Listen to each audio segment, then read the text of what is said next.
साथियों नमस्कार, स्वागत है आपका एक बार फिर से चैनल में। हम टेस्ट सीरीज़ देख रहे हैं यूपीएससी के लिए, ठीक है। तो ये यूपीएससी के लिए तो है ही विजन आईएएस की, साथ साथ ये यूपी पीसीएस में भी वर्क करेगी। कारण ये है कि यूपी पीसीएस में भी आजकल जो है यूपीएससी लेवल के प्रश्न पूछे जाने लगे हैं, ठीक। तो हम देख रहे हैं टेस्ट सीरीज़, हमने 75 तक के प्रश्नों को देखा था। अगर आपने नहीं देखा है तो चैनल पर जाके देख लीजिए।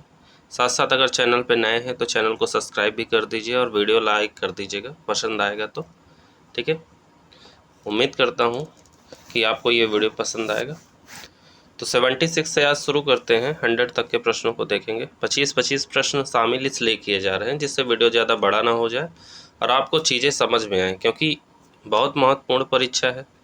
अगर आप अच्छे से वर्क करेंगे तो परीक्षा में सफलता अवश्य मिलेगी। तो चलिए शुरू करते हैं आज के प्रश्नों को हम। हमारा पहला प्रश्न है, भारत में क्षेत्रीय परिषदों के संदर्भ में निम्नलिखित कथनों पर विचार कीजिए, ठीक है। प्रश्न ये कहता है, साथ साथ पूछता है कि कौन से कथन सही हैं। तो पहला दिया गया है, ये राज्य पुनर्गठन अधिनियम 1956 के तहत गठित सांविधिक निकाय है। तो क्षेत्रीय परिषदों के बारे में पूछा जा रहा है, ठीक है। तो हमारा पहला ऑप्शन तो सही है, ठीक है।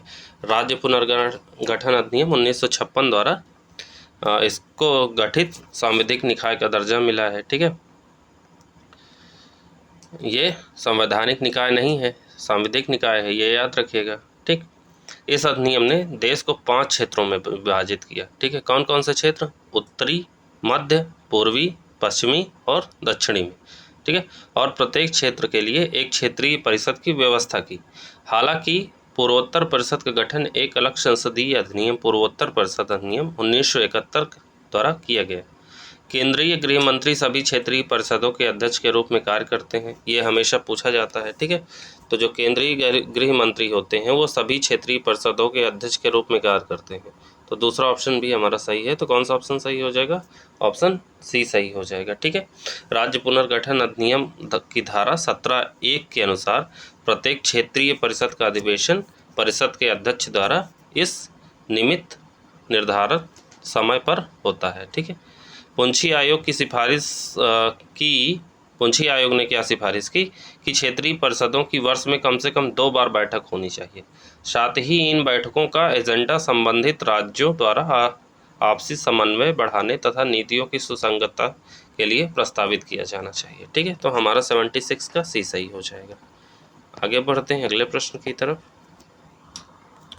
हमारा अगला प्रश्न है, न्यायाधीशों को हटाने के संदर्भ में निम्नलिखित कथनों पर विचार कीजिए, ठीक है।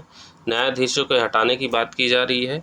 तो हमारा पहला कथन कहता है, अच्छा कौन सा कथन सही है इसमें पूछा गया है। पहला कथन कहता है, किसी उच्च न्यायालय के न्यायाधीश को उसी आधार पर हटाया जा सकता है जिस आधार पर उच्चतम न्यायालय के न्यायाधीश को हटाया जाता है। बिल्कुल सही बात है, क्योंकि अनुच्छेद, कौन सा अनुच्छेद? अनुच्छेद 124 का 4 अगर आपने पढ़ा है तो वो जानते होंगे कि अनुच्छेद 124(4) में उच्चतम न्यायालय के न्यायाधीश को हटाने की प्रक्रिया का उल्लेख किया गया है, ठीक है। अनुच्छेद 218 के अनुसार उच्च न्यायालय के न्यायाधीश के लिए भी समान प्रक्रिया का पालन किया जाता है। तो ये कौन सा हो जाएगा? 218 अनुच्छेद, ठीक है। उच्च न्यायालय के न्यायाधीश को हटाने की प्रक्रिया, ठीक। न्यायाधीश जांच अधिनियम 1968 उच्चतम न्यायालय के न्यायाधीशों को हटाने के संबंध में महाभियोग की प्रक्रिया का उपबंध करता है, ठीक है। और साथ ही साथ उच्चतम न्यायालय के न्यायाधीश को उसी प्रक्रिया के आधार पर हटाया जा सकता है जिस प्रक्रिया और आधार पर उच्चतम न्यायालय के न्यायाधीश को हटाया जाता है। इसका अर्थ यह है कि न्यायाधीश को हटाने का आधार दुर्व्यवहार या सिद्ध कदाचार पर एवं अक्षमता होना चाहिए, ठीक है। दूसरा है, उच्च न्यायालय के न्यायाधीश को हटाने का एकमात्र आधार संविधान का उल्लंघन है। तो दूसरा गलत है हमारा। कारण है कि संविधान का उल्लंघन राष्ट्रपति पर महाभियोग की प्रक्रिया का आधार है, ठीक है। इसलिए दूसरा हमारा गलत है। तो हमारा ऑप्शन ए सही हो जाएगा। आगे बढ़ते हैं अगले प्रश्न की तरफ। हमारा अगला प्रश्न कहता है, केंद्र शासित प्रदेशों के उच्च न्यायालयों के संदर्भ में निम्नलिखित कथनों में से कौन सा सही है, ठीक है। केंद्र शासित प्रदेशों के जो उच्च न्यायालय हैं उनके संदर्भ में बात हो रही है। तो पढ़ते हैं, पहला दिया गया है कथन, दिल्ली उच्च न्यायालय की स्थापना संविधान द्वारा अनुच्छेद 239 के तहत की गई है। तो पहला ऑप्शन हमारा गलत है। ठीक है, संविधान, तो पहले का मैं बता देता हूँ कि संविधान अनुच्छेद 239 के तहत केंद्र शासित प्रदेश दिल्ली और उसके विधानमंडल की स्थापना करता है। क्या करता है? दिल्ली उच्च न्यायालय नहीं, दिल्ली साथ साथ दिल्ली और उसके विधानमंडल की स्थापना के बारे में कहा गया है। ठीक है, विधानमंडल की स्थापना, दिल्ली के साथ साथ और उसके विधानमंडल की स्थापना के बारे में जो है ये 239 के तहत ये प्रावधान किया गया है। इसके द्वारा दिल्ली के उच्च न्यायालय हेतु उपबंध नहीं किया गया है। दिल्ली उच्च न्यायालय की स्थापना दिल्ली उच्च न्यायालय अधिनियम 1966, ठीक है, कौन सा? दिल्ली उच्च न्यायालय अधिनियम 1966 को अधिनियमित करने के लिए की गई थी। ठीक है, दूसरा हमारा कथन है, केंद्र शासित प्रदेश के लिए उच्च न्यायालय की स्थापना है तो संविधान में संशोधन की आवश्यकता होती। गलत है दूसरा ऑप्शन भी। कारण यह है कि संविधान के अनुच्छेद 241, कौन सा अनुच्छेद? 241 में उपबंध किया गया है कि संसद कानून द्वारा किसी भी केंद्र शासित प्रदेश के उच्च न्यायालय की स्थापना कर सकती है। ठीक है, कौन सा अनुच्छेद? 241। ये याद रखिएगा कि संसद कानून द्वारा किसी भी केंद्र शासित प्रदेश के उच्च न्यायालय की स्थापना कर सकती है। इसके लिए किसी संविधान संशोधन की आवश्यकता नहीं होती है। ठीक है, तो सही उत्तर चुनना था, तो मतलब दोनों गलत है, हमारा ऑप्शन डी हो जाएगा। ठीक, आगे बढ़ते हैं अगले प्रश्न की तरफ। हमारा अगला प्रश्न है, निम्नलिखित में से कौन सा एक मंत्रिमंडलीय समितियों के गठन का उद्देश्य नहीं है? मंत्रिमंडलीय समितियों के गठन का उद्देश्य पूछा गया है क्वेश्चन में। तो इसमें जो है कौन सा उद्देश्य नहीं है? नीति निर्माण को संघीय स्वरूप प्रदान करना, ये मंत्रिमंडलीय समिति के जो है के गठन का उद्देश्य नहीं है। क्यों? क्योंकि ये नीति निर्माण को संघीय स्वरूप प्रदान नहीं करती है। ठीक है, क्योंकि इन समितियों में राज्यों की कोई भागीदारी नहीं होती है। बाकी तीनों ऑप्शन सही है कि मंत्रिमंडलीय समितियों के गठन का उद्देश्य क्या हो सकता है? मंत्रिमंडल के कार्य की अधिकता को कम करने के लिए, नीतिगत मुद्दों और प्रभावी प्रतिनिधिमंडल की गहन जांच की सुविधा प्रदान करने के लिए, और मुद्दों को सुलझाना और मंत्रिमंडल के विचार हेतु प्रस्ताव तैयार करने के लिए। ठीक है, तो ये तीनों ऑप्शन हमारे सही हैं, ए, बी और डी। बाकी सी हमारा गलत है। ठीक है, आगे बढ़ते हैं अगले प्रश्न की तरफ। हमारा अगला प्रश्न है, 73वें और 74वें संविधान संशोधन अधिनियम के तहत किसी नगर पालिका या पंचायत के चुनाव को केवल एक निर्वाचन अर्जी के माध्यम से ही प्रश्नगत किया जा सकता है। यह निर्वाचन अर्जी निम्नलिखित में से किस प्राधिकरण को प्रस्तुत की जा सकती है? ठीक, तो ये किसको प्रस्तुत की जा सकती है? तो ये प्रस्तुत की जा सकती है राज्य विधान मंडल द्वारा उपबंधित किसी प्राधिकारी को। ठीक, क्यों? क्योंकि 73वें संविधान संशोधन अधिनियम 1992 में पंचायतों के संबंध में इसी तरह के उपबंध किए गए हैं। ठीक है, जो 74वां संविधान संशोधन अधिनियम है 1992, उसमें जो है नगर पालिकाओं के चुनाव संबंधी मामलों में न्यायालय के हस्तक्षेप पर रोक लगाता है।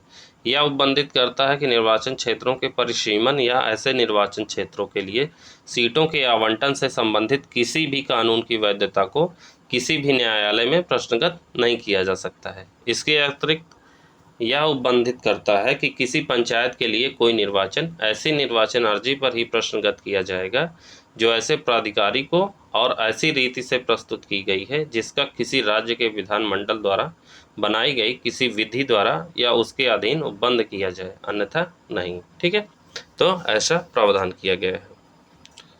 आगे अगला प्रश्न देखते हैं हम।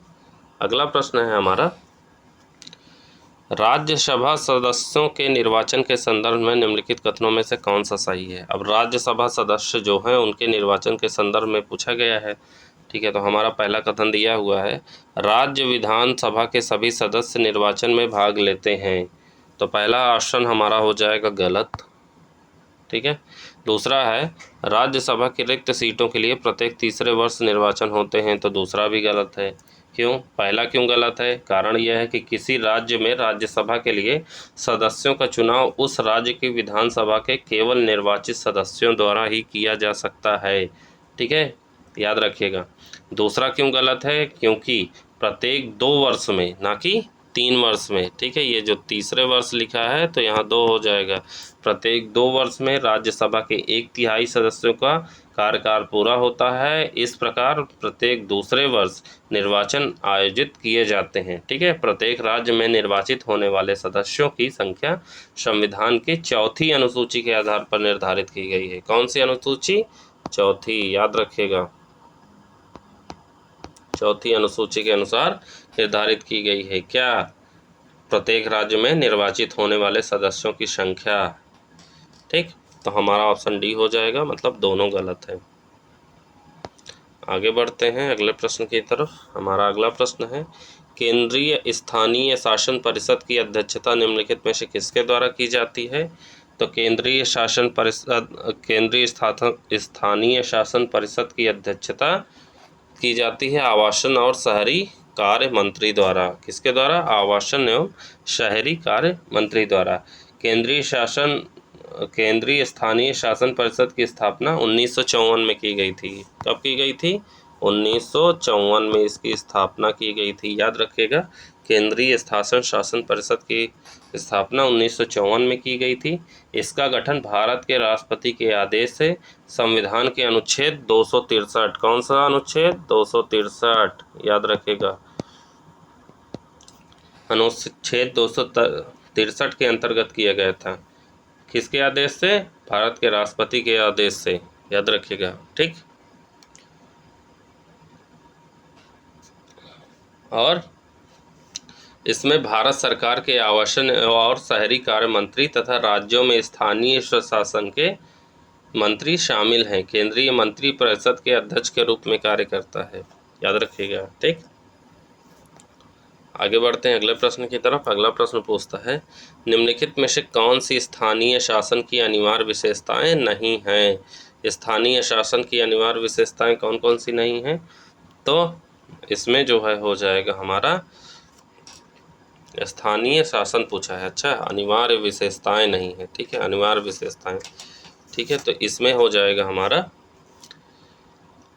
निर्णय निर्माण का केंद्रीकरण, मतलब तीसरा ऑप्शन नहीं होगा। कारण यह है कि नागरिकों की सक्रिय भागीदारी तो होती है स्थानीय शासन में, और प्रशासन की जवाबदेही में वृद्धि भी होती है। कारण है, जब आप एथिक्स पढ़ेंगे तो उसमें स्थानीय शासन पढ़ाया जाएगा।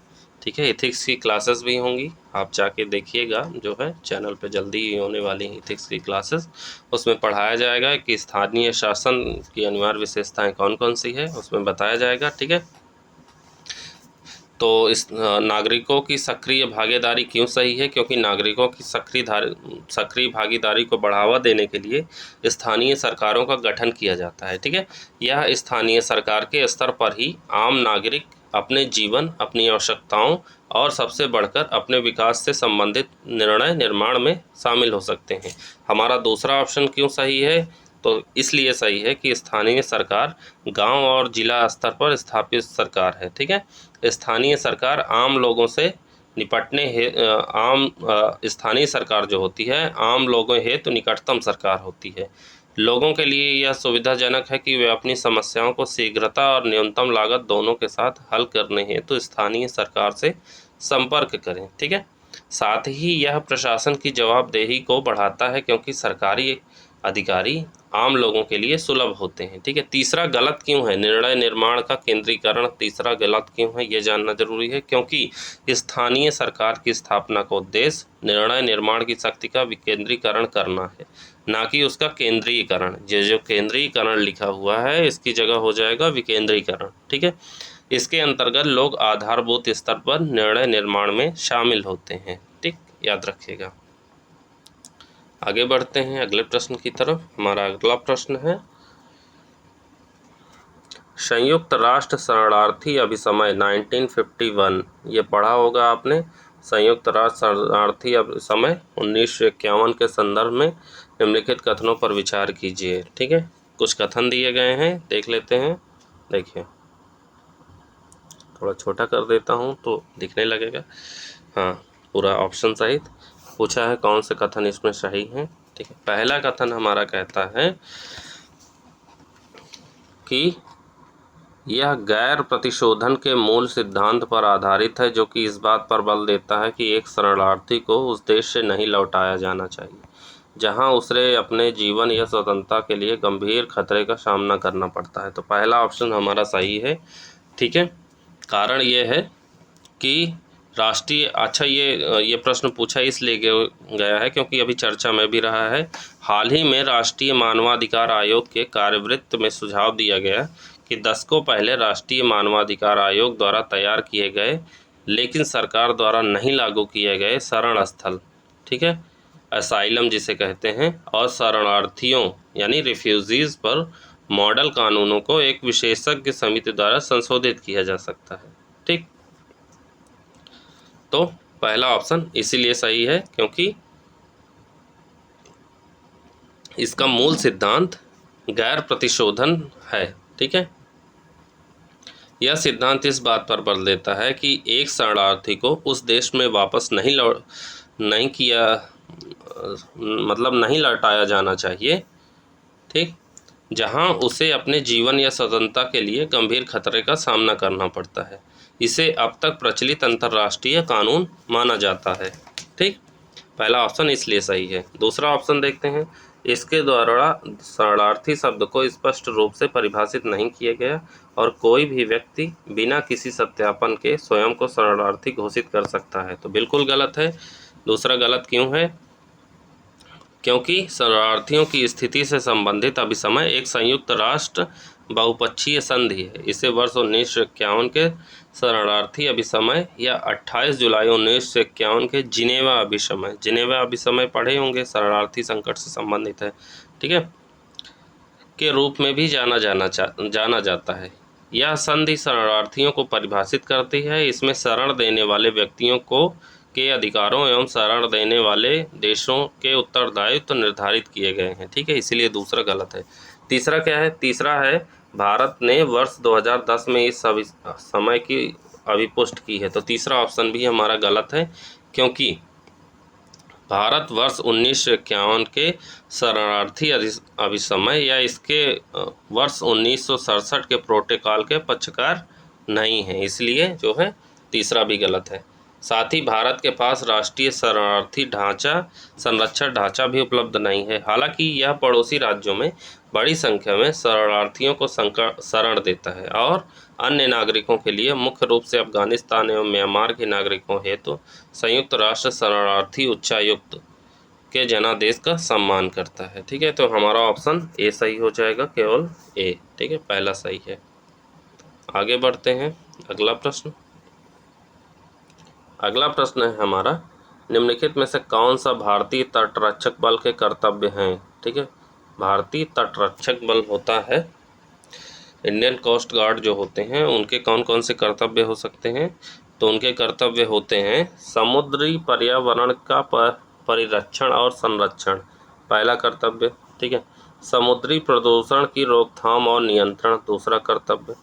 तस्करी विरोधी अभियानों में सीमा शुल्क अधिकारियों एवं अन्य प्राधिकारियों की सहायता करना, तीसरा भी ऑप्शन सही है। तो हमारा तीनों ऑप्शन सही हैं। ठीक है, अब देखिए, अगर पूछा जाए प्रश्न फैक्ट वाला कि भारतीय तटरक्षक बल की स्थापना दिवस कब होती है? ठीक है, तो इसकी स्थापना दिवस जो है 1 फरवरी 1977, इसकी स्थापना कब की गई? 1 फरवरी 1977। तो प्रत्येक वर्ष 1 फरवरी को जो है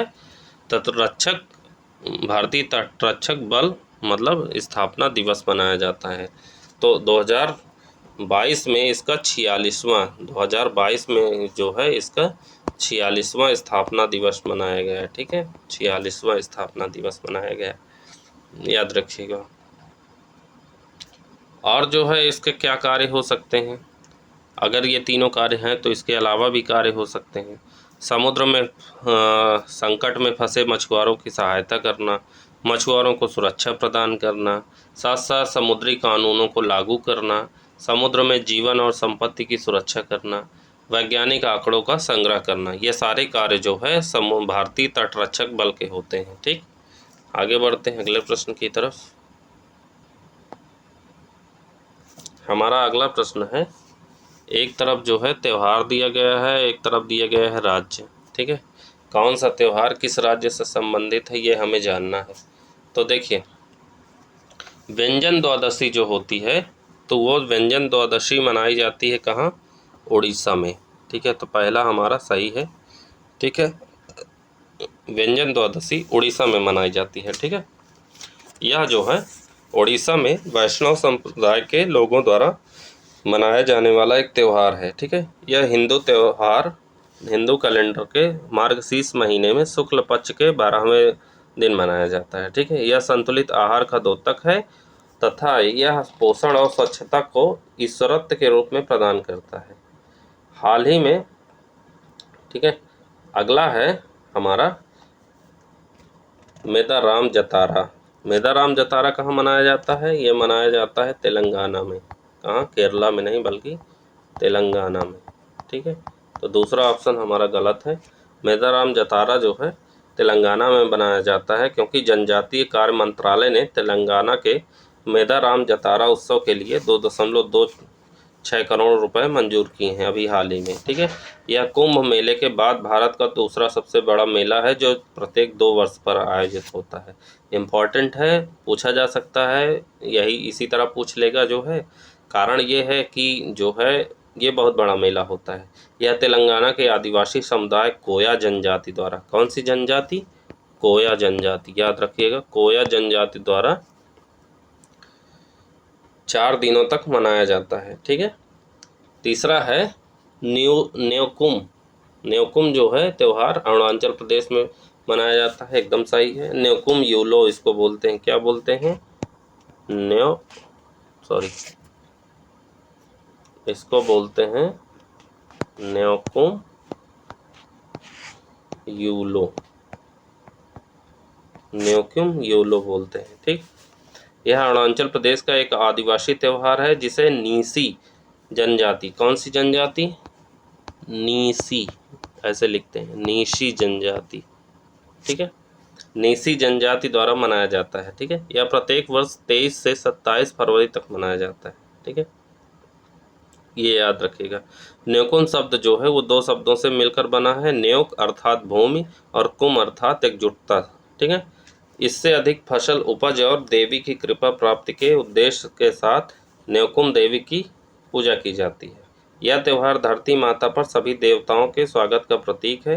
ये बाढ़ और सूखे से बचने के लिए इन देवताओं का आशीर्वाद प्राप्त करने हेतु पूजा करते हैं। ठीक, याद रखिएगा। तो हमारा कौन कौन सा ऑप्शन सही हो जाएगा? हमारा ऑप्शन सही हो जाएगा पहला और तीसरा। इसमें केरल की जगह क्या हो जाएगा? तेलंगाना, याद रखिएगा। मेदाराम जतारा त्यौहार कहाँ मनाया जाता है? तेलंगाना में। व्यंजन द्वादशी उड़ीसा में और न्योकुम जो है अरुणाचल प्रदेश में। तो हमारा ऑप्शन डी सही हो जाएगा। ठीक है, आगे बढ़ते हैं अगले प्रश्न की तरफ। ठीक, हमारा अगला प्रश्न है, किसी राज्य के मुख्यमंत्री के संदर्भ में निम्नलिखित कथनों पर विचार कीजिए। ठीक, अब कौन सा सही नहीं है पूछा है। ठीक, पहला लिखा है, एक व्यक्ति जो राज्य विधानमंडल का सदस्य नहीं है मुख्यमंत्री के रूप में नियुक्त नहीं किया जा सकता, पहला गलत है। ठीक, दूसरा, किसी व्यक्ति को राज्य में मुख्यमंत्री के रूप में नियुक्त होने के लिए उसकी न्यूनतम आयु 30 वर्ष होनी चाहिए, तो दूसरा भी गलत है। पहला गलत है क्योंकि एक व्यक्ति जो राज्य विधानमंडल का सदस्य नहीं है उसे 6 माह के लिए मुख्यमंत्री के रूप में नियुक्त किया जा सकता है। इस अवधि के दौरान उसे राज्य विधानमंडल के लिए निर्वाचित किया जाना अनिवार्य है। ऐसा न होने की स्थिति में उसे मुख्यमंत्री पद त्याग करना पड़ता है। ठीक है, भारत के संविधान के अनुच्छेद 164(4), कौन सा? 164(4) के तहत 4 में यह प्रावधान किया गया है कि एक मंत्री जो लगातार 6 माह की अवधि के लिए राज्य विधानमंडल का सदस्य नहीं है वह उस अवधि की समाप्ति पर मंत्री नहीं रहेगा। ठीक है, दूसरा क्यों गलत है? अच्छा, दूसरा इसलिए गलत है कि मुख्यमंत्री को भारत का नागरिक होना चाहिए और उसकी न्यूनतम आयु कितनी होनी चाहिए? 25 वर्ष। ये जो यहाँ 30 वर्ष दिया हुआ है तो 25 वर्ष होनी चाहिए उसकी न्यूनतम आयु। ठीक।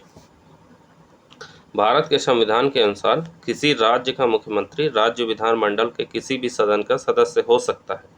सामान्य प्रथा यह है कि मुख्यमंत्री निचले सदन से चुना जाता है, किंतु उसे उच्च सदन से भी चुना जा सकता है, ये भी याद रखिएगा। तो हमारा ऑप्शन हो जाएगा सी। 1 और 2 दोनों सही नहीं है, पूछा था तो दोनों सही नहीं है। आगे बढ़ते हैं अगले प्रश्न की तरफ। हमारा अगला प्रश्न है, किसी राज्य के राज्यपाल के संदर्भ में निम्नलिखित कथनों पर विचार कीजिए। राज्यपाल के बारे में पूछा गया है, कौन सा कथन सही है? ठीक, तो देख लेते हैं। राज्यपाल के बारे में पूछा है तो प्रश्न दिया गया है, कौन सा सही है? राज्यपाल की नियुक्ति की पद्धति कनाडा के संविधान से ली गई है, बिल्कुल सही है। क्यों? क्योंकि जो है राज्यपाल का पद जो है भारत सरकार अधिनियम 1935 से अपनाया गया है। कौन सा? भारत सरकार अधिनियम जो 1935 है उससे अपनाया गया है राज्यपाल का पद, जबकि केंद्र द्वारा राज्यों के राज्यपालों की नियुक्ति की पद्धति कनाडा से ली गई है। ठीक है, इसलिए हमारा कथन पहला सही है। दूसरा कथन, एक व्यक्ति को 2 या अधिक राज्यों के राज्यपाल के रूप में नियुक्त किया जा सकता है, बिल्कुल किया जा सकता है। ठीक है, कोई जो है प्रत्येक राज्य के लिए एक राज्यपाल होता है। हालांकि वर्ष 1956 के 7वें संविधान संशोधन, ठीक है, 1956 में जो 7वां संविधान संशोधन हुआ उसके अनुसार एक व्यक्ति को 2 या 2 से अधिक राज्यों के राज्यपाल के रूप में नियुक्त करने की व्यवस्था प्रदान की गई। ठीक, ये याद रखिएगा। तो हमारा कौन सा ऑप्शन सही हो जाएगा? हमारा ऑप्शन सही हो जाएगा सी। ठीक, आगे बढ़ते हैं अगले प्रश्न की तरफ। हमारा अगला प्रश्न है कि आदर्श आचार संहिता, ठीक है, आदर्श आचार संहिता तत्काल प्रभाव से लागू होती है। कब लागू होती है? जब निर्वाचन आयोग चुनाव कार्यक्रम की घोषणा करता है। ठीक है, आप देखे होंगे इलेक्शन की जैसे ही घोषणा हो जाती है तभी तुरंत ही आचार संहिता लगा दी जाती है। निर्वाचन आयोग सामान्यतः औपचारिक प्रक्रिया शुरू होने से कुछ सप्ताह पूर्व एक प्रेस कॉन्फ्रेंस में चुनाव कार्यक्रम की घोषणा करता है। उम्मीदवारों और राजनीतिक दलों के मार्गदर्शन हेतु आदर्श आचार संहिता ऐसी घोषणा के तुरंत बाद लागू हो जाती है। ठीक है, चुनाव की औपचारिक प्रक्रिया अधिसूचना या किसी सदन के सदस्यों का निर्वाचन करने हेतु मतदाताओं को आह्वान करने वाली अधिसूचना से शुरू होती है। जैसे ही अधिसूचना जारी की जाती है, उम्मीदवार उन निर्वाचन क्षेत्रों में अपना नामांकन दाखिल करना प्रारंभ कर सकते हैं जहां से वे चुनाव लड़ना चाहते हैं। ठीक है, ऐसी कुछ प्रक्रिया है आदर्श आचार संहिता की। आगे बढ़ते हैं। अगला प्रश्न है, हाल ही में नरसिंह मेहता के सम्मान में मकड़ी की एक नई प्रजाति का नाम नरसिंह मेहताई रखा गया है। क्या रखा गया है? नरसिंह मेहताई रखा गया है। वे कौन थे? अब नरसिंह मेहता के बारे में अगर आपने पढ़ा होगा तो नरसिंह मेहता एक वैष्णव संत और गुजराती साहित्य के अग्रणी थे। ठीक है, अगर उनके बारे में थोड़ा भी पढ़ा होगा तो नरसिंह मेहता के सम्मान में जो है ये नई मकड़ी की प्रजाति का नाम नरसिंह मेहताई रखा गया है। नरसिंह मेहता जो है 15वीं सदी के कवि थे जो भगवान कृष्ण के भक्त थे, यानी वैष्णव संत थे। ठीक है, वह मीराबाई के समकालीन थे। ठीक, वे गुजराती साहित्य के भी अग्रणी कवि थे, ये भी याद रखेगा। साथ में वे वैष्णव कवि संत थे जो गुजराती साहित्य में आदि कवि के रूप में पूजनीय हैं।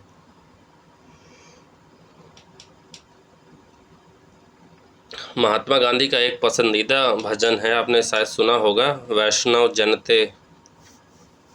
ठीक है, नरसिंह मेहता द्वारा लिखा गया था। ठीक है, इसे उनकी सभी प्रार्थना सभाओं में बजाया जाता था। तो महात्मा गांधी का जो भजन है पसंदीदा वैष्णव जनते, तो उसको लिखा है किसने? नरसिंह मेहता ने। ठीक है, इसलिए ये चर्चा में रहा है। आगे बढ़ते हैं अगले प्रश्न की तरफ। हमारा अगला प्रश्न है, भारत में बजटीय प्रक्रिया के संदर्भ में विनियोग विधेयक संदर्भित करता है। तो विनियोग विधेयक के बारे में आप जानते होंगे थोड़ा बहुत। तो बजटीय प्रक्रिया आप जानते हैं, तो ये भारत की संचित निधि से निकासी के प्राधिकार को संदर्भित करता है। ठीक है, अगर थोड़ा बहुत जानते हैं तो संविधान में व्यवस्था की गई है कि विधि सम्मत विनियोग के अतिरिक्त भारत की संचित निधि से किसी भी धन की निकासी नहीं होगी। ठीक, भारत की संचित निधि से विनियोग की व्यवस्था करने के लिए एक विनियोग विधेयक पूरा स्थापित किया जाता है। यह अधिनियम भारत की संचित निधि से भुगतानों को अधिकृत या वैध करता है। इसका अर्थ यह है कि विनियोग विधेयक को लागू होने तक सरकार भारत की संचित निधि से कोई धन आहरित नहीं कर सकती है। ठीक है, तो हमारा ऑप्शन ए सही हो जाएगा। आगे बढ़ते हैं अगले प्रश्न की तरफ। हमारा अगला प्रश्न है, राष्ट्रपति की शक्तियों के संदर्भ में निम्नलिखित कथनों पर विचार कीजिए। राष्ट्रपति की शक्तियां जो है पूछ रहा है, तो राष्ट्रपति की शक्तियां, कौन सा कथन सही है? पहला कथन दिया गया है कि संविधान संशोधन विधेयक और धन विधेयक को पूरा स्थापित करने के लिए राष्ट्रपति की पूर्व सहमति आवश्यक होती है, तो पहला हमारा कथन गलत है। ठीक है, संविधान संशोधन विधेयकों को पूरा स्थापित करने के लिए राष्ट्रपति की पूर्व सहमति की आवश्यकता नहीं होती है। ठीक, ये याद रखिएगा। अगला है, राष्ट्रपति आंग्ल भारतीय समुदाय से 2 सदस्यों को राज्यसभा के लिए नाम निर्देशित कर सकता है। दूसरा भी गलत है। क्यों? क्योंकि राष्ट्रपति साहित्य, विज्ञान, कला और समाज सेवा में विशिष्ट ज्ञान रखने वाले व्यक्तियों में से राज्यसभा के लिए कितने सदस्यों को नाम निर्देशित कर सकता है? बताइए।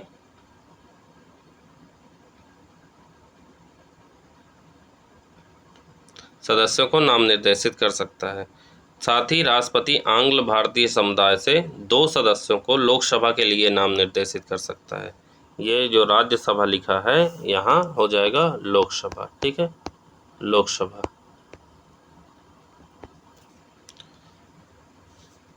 और राज्यसभा के लिए किस किस को? कि साहित्य, विज्ञान, कला और समाज सेवा, इन चारों क्षेत्रों से जो है विशेष ज्ञान रखने वाले। तो 4, 2, 6 हो गया। ठीक, और भारत के राज्यों की विधानसभाओं में आंग्ल भारतीय समुदाय के लिए आरक्षित सीटों की व्यवस्था को 104वें संविधान संशोधन अधिनियम 2019 द्वारा समाप्त कर दिया गया है। ठीक है, तो कौन सा हमारा ऑप्शन हो जाएगा? ऑप्शन डी हो जाएगा। दोनों सही नहीं है। ठीक, आगे बढ़ते हैं अगले प्रश्न की तरफ। हमारा अगला प्रश्न है, निम्नलिखित में से किन संसदीय विशेषाधिकारों का उल्लेख संविधान में किया गया है? ठीक है, तो ऐसे कौन से संसदीय विशेषाधिकार हैं जिनका जो है उल्लेख संविधान में किया गया है? तो वो है संसद में भाषण देने की स्वतंत्रता, और दूसरा है संसदीय कार्यवाही के प्रकाशन का अधिकार। ठीक है, तीसरा गलत है क्योंकि सदन की अवमानना करने पर दंड देने का अधिकार जो है संसदीय विशेषाधिकारों में शामिल नहीं है। ठीक, तो हमारा कौन सा ऑप्शन सही हो जाएगा? हमारा ऑप्शन ए सही हो जाएगा। ठीक, क्योंकि संविधान का जो अनुच्छेद 105 होता है में स्पष्ट रूप से 2 विशेषाधिकारों का उल्लेख किया गया है, अर्थात संसद में भाषण देने की स्वतंत्रता और इसकी कार्यवाही के प्रकाशन का अधिकार। ठीक, आगे बढ़ते हैं अगले प्रश्न की तरफ। हमारा अगला प्रश्न है, अंतर्राज्यीय परिषद के संदर्भ में निम्नलिखित कथनों पर विचार कीजिए। अंतर्राज्यीय परिषद के बारे में पूछा जा रहा है, कौन सा कथन सही है हमारा? ठीक है, तो पहला कथन कहता है कि अनुच्छेद 263, ठीक, अनुच्छेद 263 राज्यों के मध्य तथा केंद्र और राज्यों के मध्य समन्वय के लिए एक अंतर्राज्यीय परिषद के गठन की व्यवस्था करता है, तो बिल्कुल सही है। ठीक है, दूसरा कथन है कि अंतर्राज्यीय परिषद के निर्णय और सिफारिशें केवल सलाहकारी प्रकृति की होती हैं, तो दूसरा ऑप्शन भी हमारा सही है। क्यों?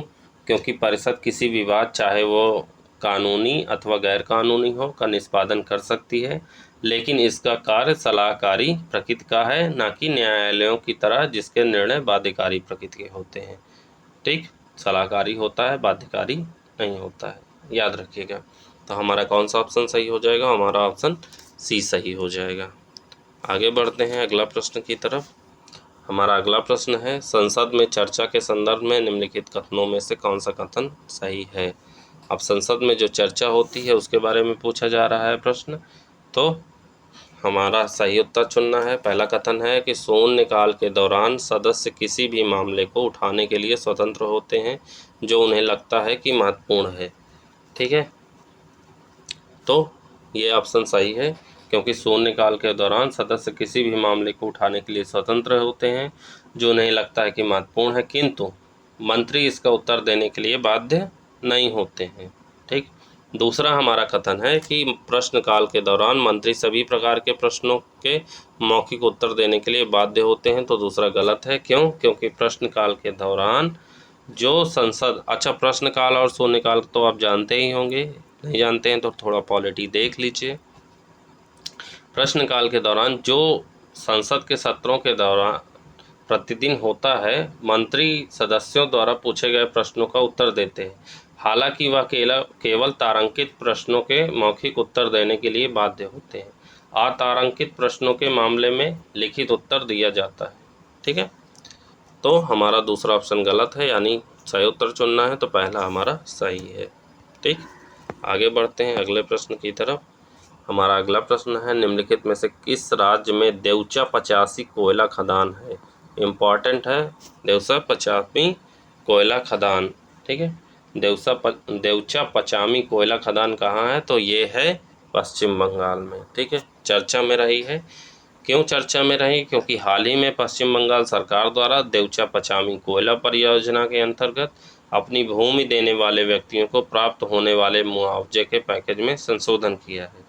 ठीक है, देवचा 85 पश्चिम बंगाल में वीरभूमि कोयला खदान क्षेत्र के दक्षिणी पश्चिमी भाग में अवस्थित है। यह एशिया का सबसे बड़ा कोयला भंडार है, ये याद रखिएगा। यह 2102 मिलियन टन के अनुमानित भंडार के साथ विश्व की दूसरी सबसे बड़ी कोयला खदान है। ठीक, इस ब्लॉक में कोयले का स्थूल संस्तर अधिकांशतः बेसाल्टिक चट्टानों की मोटी परतों के मध्य स्थित है। यह ब्लॉक 13.7 वर्ग किलोमीटर में विस्तारित है, इसलिए हमारा ऑप्शन ए सही है। याद रखिएगा। देखिए, जो फैक्ट मैं बोलता हूँ उसको ध्यान से सुना करिए, क्योंकि एग्ज़ाम में वही फैक्ट पूछे जाते हैं, जैसे इसमें देख लिया है।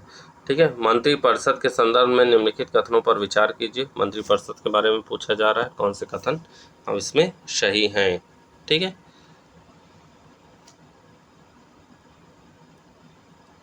तो पहला कथन है कि मंत्रिपरिषद में मंत्रियों की संख्या लोकसभा के कुल सदस्यों की संख्या के 10% से अधिक नहीं हो सकती। गलत स्टेटमेंट है। क्यों?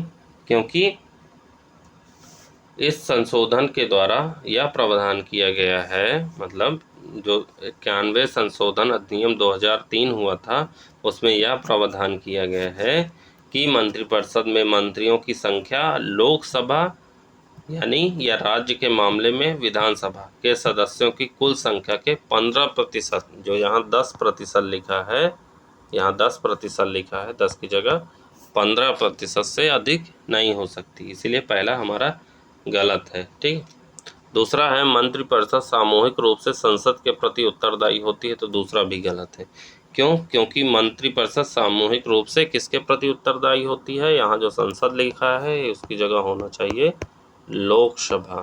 ठीक है, बहुत इजी क्वेश्चन था। लोकसभा के प्रति उत्तरदायी होती है, तो हमारा ऑप्शन डी हो जाएगा। ठीक है, पहला और दूसरा दोनों गलत है। आगे बढ़ते हैं अगले प्रश्न की तरफ। एडिटिव मैन्युफैक्चरिंग टेक्नोलॉजी के संदर्भ में निम्नलिखित कथनों पर विचार कीजिए। एडिटिव मैन्युफैक्चरिंग टेक्नोलॉजी के बारे में पूछा जा रहा है। ठीक, अगर आप पढ़े होंगे तो ठीक है, नहीं पढ़े हैं तो मैं बताता हूँ।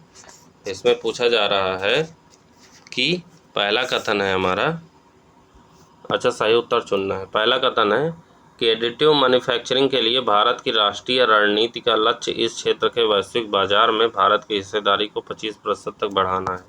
तो पहला कथन गलत है। क्यों? क्योंकि जो है इलेक्ट्रॉनिक एवं सूचना प्रौद्योगिकी मंत्रालय द्वारा एडिटिव मैन्युफैक्चरिंग के लिए राष्ट्रीय रणनीति जारी की गई है। इसका उद्देश्य 2025 तक सकल घरेलू उत्पाद में लगभग 1 बिलियन डॉलर की वृद्धि करने के साथ लक्ष्य के साथ साथ वैश्विक एडिटिव मैन्युफैक्चरिंग में भारत की हिस्सेदारी को 5% तक बढ़ाना है। कितना? 5% तक। जो 25 लिखा है इसकी जगह हो जाएगा 5%। ठीक है, 5% तक बढ़ाना है। दूसरा, एडिटिव मैन्युफैक्चरिंग में चीन की बाजार हिस्सेदारी विश्व में सबसे अधिक है, तो दूसरा भी हमारा गलत है। क्यों? क्योंकि एडिटिव मैन्युफैक्चरिंग के क्षेत्र में संयुक्त राज्य अमेरिका है, यानी जो चीन है उसकी जगह यूएसए की बाजार हिस्सेदारी में विश्व में सर्वाधिक है। ठीक है, कितना है? तो वो है 36%। ठीक है, इसके बाद यूरोपीय संघ की 26% और चीन की हिस्सेदारी 14% है। ठीक है, वैश्विक बाजार हिस्सेदारी में भारत का योगदान केवल 1.4% है, इसलिए दूसरा कथन हमारा गलत है। तीसरा है, इस तकनीक से मानव ऊतक और अंग बनाए जा सकते हैं। ठीक है, तो तीसरा हमारा सही है। क्यों? क्योंकि स्वास्थ्य सेवा क्षेत्र में एडिटिव मैन्युफैक्चरिंग को बायो प्रिंटिंग के रूप में जाना जाता है, या ऊतक और मानव अंगों की जटिल आंतरिक संरचनाएं निर्मित करने में मदद करता है। और किस क्षेत्र में यूज किया जा सकता है? सैन्य क्षेत्र में, इलेक्ट्रॉनिकी क्षेत्र में और आवासन क्षेत्र में यूज किया जा सकता है। तो हमारा ऑप्शन ए सही है, मतलब तीसरा सही है, दोनों गलत हैं। आगे बढ़ते हैं अगले प्रश्न की तरफ। हमारा अगला प्रश्न है, प्रधानमंत्री के कार्यालय के संदर्भ में निम्नलिखित कथनों में कौन सा सही है? प्रधानमंत्री के कार्यालय के बारे में पूछा जा रहा है, सही उत्तर चुनना है। ठीक, पहला कथन हमारा कहता है कि वह राष्ट्रपति के प्रसाद पर्यंत पद धारण करता है। बिल्कुल सही है। जो भारत का प्रधानमंत्री होता है उसका कार्यकाल निश्चित नहीं होता है। ठीक है, तथा वह राष्ट्रपति के प्रसाद पर्यंत जो है पद धारण करता है। हालांकि इसका अर्थ यह नहीं है कि राष्ट्रपति किसी भी समय प्रधानमंत्री को उसके पद से हटा सकता है। जब तक प्रधानमंत्री को लोकसभा में बहुमत से समर्थन प्राप्त है तब तक उसे राष्ट्रपति द्वारा पदच्युत नहीं किया जा सकता है। यद्यपि प्रधानमंत्री लोकसभा का विश्वास खो देता है तो उसे त्यागपत्र देना होगा, या त्यागपत्र न देने पर राष्ट्रपति उसे बर्खास्त कर सकता है। इसलिए पहला हमारा सही है। दूसरा, प्रधानमंत्री के त्यागपत्र देने से मंत्रिपरिषद स्वतः विघटित हो जाती है। बिल्कुल सही है, दूसरा भी। क्यों? क्योंकि प्रधानमंत्री मंत्रिपरिषद का प्रमुख होता है, अतः जब प्रधानमंत्री त्यागपत्र देता है या उसकी मृत्यु हो जाती है तो अन्य मंत्री कोई भी कार्य नहीं कर सकते। दूसरे शब्दों में, प्रधानमंत्री के त्याग देने या मृत्यु से मंत्रिपरिषद स्वतः ही विघटित हो जाती है। ठीक, और एक शून्यता उत्पन्न हो जाती है। दूसरी ओर किसी अन्य मंत्री के त्यागपत्र देने या मृत्यु से केवल एक रिक्तता उत्पन्न होती है, जिसे भरने के लिए प्रधानमंत्री स्वतंत्र होता है। तो इसीलिए दूसरा भी हमारा सही है। तो ऑप्शन हो जाएगा हमारा सी, मतलब दोनों सही हैं। साथ में ये भी जान लीजिए कि संविधान द्वारा प्रधानमंत्री के लिए कोई चयन प्रक्रिया निर्दिष्ट नहीं की गई है। संसदीय व्यवस्था के आधार पर बहुमत प्राप्त दल के नेता को प्रधानमंत्री के रूप में नियुक्त किया जा सकता है। हमारा अंतिम प्रश्न आज का देख लेते हैं। हमारा अंतिम प्रश्न है, निम्नलिखित में से कौन सी लोकसभा की अनन्य शक्तियां हैं? लोकसभा की अनन्य शक्तियों के बारे में पूछा जा रहा है। ठीक है, तो कथन है, अनुदान की मांग पर मतदान करना। तो पहला कथन सही है। क्यों? क्योंकि राज्यसभा केवल बजट पर चर्चा कर सकती है, लेकिन अनुदान की मांगों पर मतदान नहीं कर सकती है। ठीक, जबकि लोकसभा में ये अनन्य विशेषाधिकार है। तो जो है राज्यसभा केवल बजट पर चर्चा कर सकती है, लेकिन अनुदान की मांगों पर मतदान नहीं कर सकती है, लोकसभा में कर सकती है। दूसरा है, संविधान संशोधन विधेयक के पुनः स्थापना। ठीक, तो ये गलत है। क्यों? क्योंकि संविधान के संशोधन की प्रक्रिया संसद के किसी भी सदन में प्रारंभ की जा सकती है। तीसरा है, अखिल भारतीय सेवाओं का गठन। तो तीसरा भी गलत है। क्यों?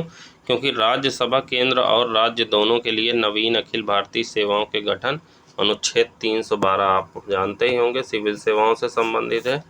अनुच्छेद 312 के लिए संसद को अधिकृत कर सकती है। तो तीसरा भी गलत है। तो हमारा ऑप्शन हो जाएगा ए सही। ठीक है, अनुदान की मांग पर मतदान जो है लोकसभा की अनन्य शक्ति है।